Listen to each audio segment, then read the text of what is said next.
कुछ टाइम पहले एक व्यूअर ने मुझे मेल किया कि वो एनपीएस के अंदर जो कंट्रीब्यूशन कर रहे हैं वो पूरा का पूरा अमाउंट एलोकेट नहीं हो रहा है जब भी उनको यूनिट्स एलोकेट हो रहे हैं। जैसे फॉर एग्जांपल उन्होंने 5,400 रुपीज़ को अमाउंट अपना सेट किया हुआ है मंथली, उनकी सैलरी में से कट जाए और उसके अगेंस्ट एनपीएस के अंदर इन्वेस्टमेंट हो जाए। लेकिन एक्चुअली में only 5,376.40 rupees is getting invested and the rest of the amount 23 rupees 60 पैसे, वेयर इज इट गोइंग, ये गुत्थी उन्होंने मुझे दी सुलझाने के लिए। उन्होंने एचआर को भी मेल करी and he also wrote to HDFC जिनके थ्रू उनका प्लान चल रहा था, but he was not able to get an answer that what really is happening and where is this amount going on. तो मैंने इस प्रॉब्लम को सॉल्व करने की कोशिश करी और ये चार्जेस कहाँ जा रहे हैं या चार्जेस क्यों लग रहे हैं और सही हैं या नहीं, इसी चीज़ को मैंने इस वीडियो में कवर करने की कोशिश करी हुई है। सबसे पहले हम यहाँ पे देखते हैं, इन्होंने स्क्रीनशॉट्स मुझे प्रोवाइड किए थे कि इनकी जो सैलरी है, सैलरी के अंदर इन्होंने 5,400 रुपीज़ की कंट्रीब्यूशन डाली हुई थी और एनपीएस के ट्रांजैक्शन पेज से भी इन्होंने मुझे स्क्रीनशॉट भेजा था, जिसको मैं आपको नेक्स्ट स्क्रीन पे दिखाता हूँ कि मंथली कंट्रीब्यूशन 5,400 रुपीज़ की है और इन्वेस्ट होकर टोटल अमाउंट 5,376.40 जा रहा था। The way he was contributing this amount was 75% was going in equity, 10% was going in corporate bond and 15% going in government bond, and total जो है 23 रुपीज़ 60 पैसे का बीच में गैप आ रहा था। So what really happens is when you do transactions via NPS, there are certain charges that get levied, और आप अगर NPS की साइट पे जाके देखेंगे, लिंक मैं आपको डिस्क्रिप्शन में दे दूंगा इसका, यहाँ पे लिखे हुए हैं आपको 2 से 3 तरीके के डिफरेंट चार्जेस लगते हैं। I just covered some of the charges. जैसे सीआरए के चार्जेस आप देखेंगे यहाँ पे लगते हैं डिफरेंट डिफरेंट टाइप के ट्रांजैक्शंस होने के ऊपर, और उसी तरीके से POP, point of presence charges लगते हैं when you open your account via, when you don't open your account via yourself, you go and open an account via POP, then these transactions attract certain charges. So what really was happening was, if we go back to that screenshot, हम यहाँ देखेंगे कि जो amount monthly cut रहा था इसके ऊपर कुछ चार्ज लग रहा था, और ये चार्ज का कैलकुलेशन बेसिस क्या है, स्क्रीन पे हम देखेंगे कि आप इनिशियल या सब्सिक्वेंट कंट्रीब्यूशन अपलोड पे there is a charge of 0.25% of contribution, minimum is ₹20 and maximum is 25,000, and that is really what was happening, that in this case if you do the calculation of 5,400 into 0.25%, then you see that the amount comes out to 13.5 rupees.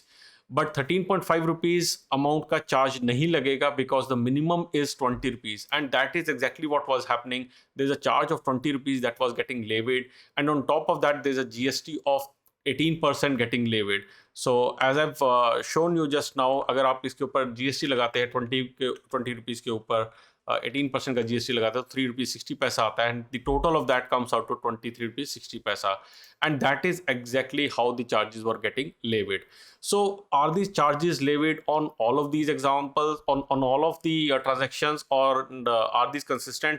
Let's have a look at some of the more examples. So one example I've taken is जहाँ पे monthly contribution काफ़ी high है. This is one of the transaction that one of my friend has shared, where the monthly contribution is 12,630 rupees, and the amount is being invested in equity, corporate, government bond, and alternative investment. And you can see the total amount getting invested is 12,592.74, and total charges being levied are 37 rupees 26 पैसे.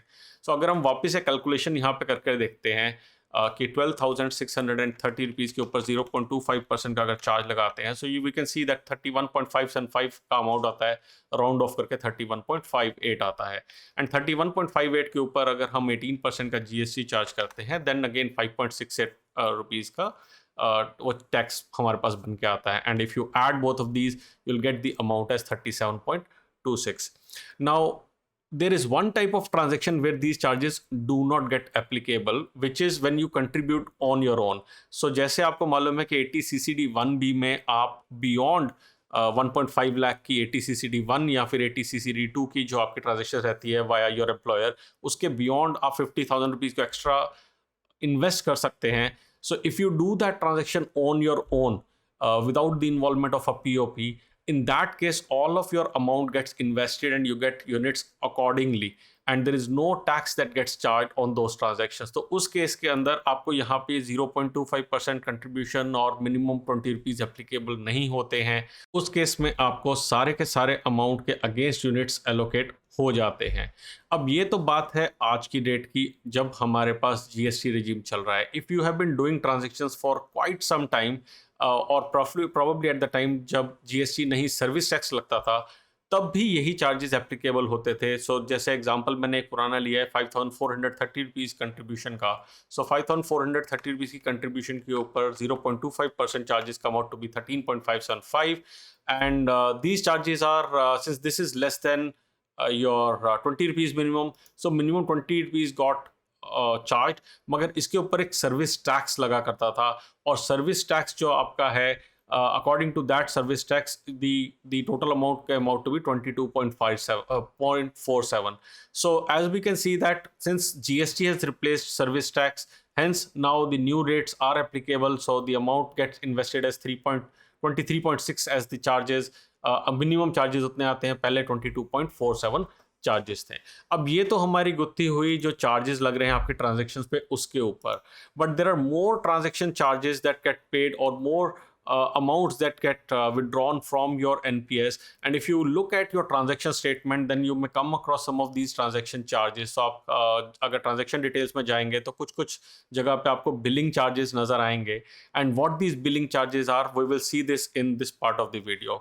So if you are still sticking around, अगर आपको video अभी तक पसंद आया तो like पे click कर दीजिएगा और सब्सक्राइब ज़रूर कर लीजिएगा इस चैनल को, ताकि फ्यूचर में भी ऐसे इन्फॉर्मेटिव वीडियोस आपके पास आ सके। और सब्सक्राइब करते टाइम बेल आइकन ज़रूर प्रेस कीजिए। सो इस पार्ट में हम देखते हैं कि ये बिलिंग क्या है, ये बिल कैसे हो रहा है और यहाँ पे क्या चार्जेस लग रहे हैं। सो आपको पहले तो आपका बिल की डिटेल क्या है उसको डाउनलोड करने के लिए अपने एनपीएस के अकाउंट में लॉगिन करके वहाँ पे जाके आप व्यूज़ के अंदर बिल डिटेल व्यू में जा सकते हैं। Once you go over there, आपको कुछ इस तरीके का बिल डाउनलोड होके नज़र आएगा आपकी स्क्रीन के ऊपर, और यहाँ से आपकी चार्जेस की डिटेल्स आप देख सकते हैं। फॉर एग्जांपल मैंने जो ये डाउनलोड किया है एक बिल, इसके ऊपर मेरे पास कंट्रीब्यूशन करी है मैंने उस पर्टिकुलर क्वार्टर में 4, and every contribution is being charged at 3 rupees 75 paisa. There is also an annual maintenance charge of 7 rupees per month, which totals to be 21 rupees. So जो मुझे कंट्रीब्यूशन पर टोटल चार्ज लगा है 15 रुपीज़ और annual maintenance charge लगा है 21 rupees, यानी total हो गया है मेरा 36 रुपीज़। एंड इसके ऊपर अगेन जीएसटी लग के मेरे पास टोटल अमाउंट जो चार्ज हुआ है 42 रुपीज़ 48 पैसा। नाउ कंट्रीब्यूशन और एनुअल मेंटेनेंस चार्जेस कैसे लगे हैं, अब इसके ऊपर नज़र डालते हैं। So these charges are being levied by CRA. और अगर आप यहाँ पे जाके देखेंगे, since I have account with NCRA, so मेरे को हर ट्रांजेक्शन के ऊपर 3.75 रुपीज़ का ट्रांजेक्शन चार्ज लग रहा है। And that is the reason जब मैं यहाँ पे देखता हूँ तो मुझे कंट्रीब्यूशन के ऊपर 3.75 का ट्रांजेक्शन चार्ज लग रहा है। What about annual maintenance charge? अगर एनुअल मेंटेनेंस चार्ज की बात करें तो यहाँ पे एनुअल मेंटेनेंस चार्ज आप देखेंगे वो लिखा हुआ है एनसीआरए के केस में 69 रुपीज़, और 69 को अगर मैं 4 से डिवाइड करता हूँ, यानी कि हर क्वार्टर का अगर मैं अमाउंट निकालता हूँ तो वो आता है 17.25। But I have been charge more than that, 21 rupees मुझे चार्ज हुआ है। वो इसलिए क्योंकि पहले ट्रांजेक्शन चार्जेस ज़्यादा थे और अब वो ट्रांजेक्शन चार्जेस कम हो गए हैं, जिसको मैं आपको नेक्स्ट एग्जाम्पल में दिखाऊंगा। सो अगर हम सेकेंड एग्जाम्पल लेते हैं, यहाँ पे मैंने 2 मंथ बाद की ट्रांजैक्शन ली हुई है, आप देखेंगे यहाँ पे कंट्रीब्यूशन के चार्जेस लगे हुए 3.75 रुपीज़। मैंने 3 ट्रांजैक्शंस करी थी तो टोटल आता है 11.25। एक लगा हुआ है स्कीम सेटअप का चार्ज। ये चार्ज तब लगता है जब आप अपना पोर्टफोलियो फंड मैनेजर को चेंज करते हैं या फिर आप स्कीम के अंदर पोर्टफोलियो रीबैलेंस करते हैं। उस केस के अंदर आपके पास ये स्कीम सेटअप के चार्ज लगते हैं, विच इज़ अगेन 3.75। आप कोई भी ट्रांजैक्शन करेंगे, any transaction that you do, you will be charge 3.75 rupees पर ट्रांजैक्शन। और आपकी जो मेंटेनेंस फीस है, जैसे मैंने कहा 69 रुपीज़ पर ईयर की है, तो 69 रुपीज़ डिवाइडेड बाय 4 हमने किया था पहले भी, 69 divided by 4 is 17.25, and that is what you can see over here. The annual maintenance charges have been levied as 17.25. There is a sum total done for all of that which comes out to be 32.25. Goods and service tax लगा के total जो भी amount आता है वो आता है, और उसके बाद आपके अकाउंट से उसके अकॉर्डिंगली जैसे भी आपकी इक्विटी, कॉर्पोरेट, गवर्नमेंट या फिर ऑल्टरनेट इन्वेस्टमेंट की परसेंटेज एलोकेटेड है, उसके अकॉर्डिंगली आपका यूनिट्स यहाँ से डिडक्ट हो जाते हैं। Basically your units get deducted and उसके हिसाब से जो भी एनएवी होता है उसके हिसाब से आप यूनिट्स डिडक्ट हो जाते हैं और आपका अकाउंट उसने अमाउंट से कम कर दिया जाता है। So that is all that I wanted to cover in today's video. I hope कि यहाँ से आपको कुछ क्लैरिटी मिली होगी कि कौन कौन से ट्रांजैक्शन चार्जेस लगते हैं। जैसे मैंने कहा, लिंक आपको डिस्क्रिप्शन में मिल जाएगा। अगर आपका कोई सवाल है किसी और ट्रांजैक्शन चार्जेस से रिलेटेड, आप मुझे ईमेल कर सकते हैं, नीचे कमेंट सेक्शन में पूछ सकते हैं। जल्दी आएंगे एक और वीडियो लेके, तब तक के लिए बचाते रहें, कमाते रहें, बिकॉज एवरी पैसा मैटर्स।